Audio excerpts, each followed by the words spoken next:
I thank you. So we go to the Acheh-Sumatra National Liberation Front. This is Acheh-Sumatra National Liberation Front. Thank you, Madam Chairman. First of all, Acheh-Sumatra National Liberation Front would like to thank the forum for this opportunity. Speaking on yesterday, item 2, I would like to draw your attention to the situation of ethnic minority and statelessness in Indonesia. Being the former Dutch East Indies colony, Indonesia consists of dozens of different ethnic and linguistic minorities. And to understand and address the issue of statelessness, one must go back to the root causes of the conflict.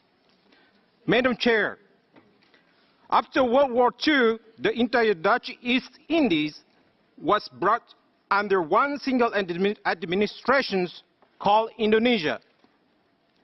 Irrespective of how and from whom these huge territories has been confiscated. Acheh-Sumatra is such an example. The territory of Acheh-Sumatra was an independent and internationally recognized country.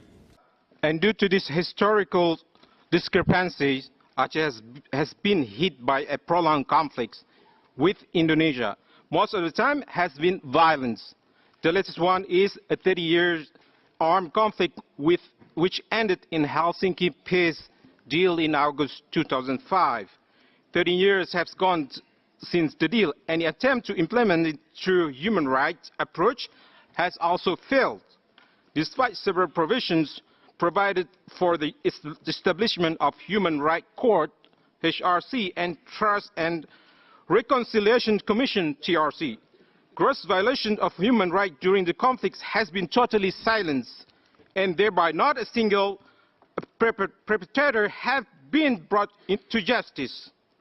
With regard to this protection of human rights and resolving the past abuse by... I'm sorry, your time is up.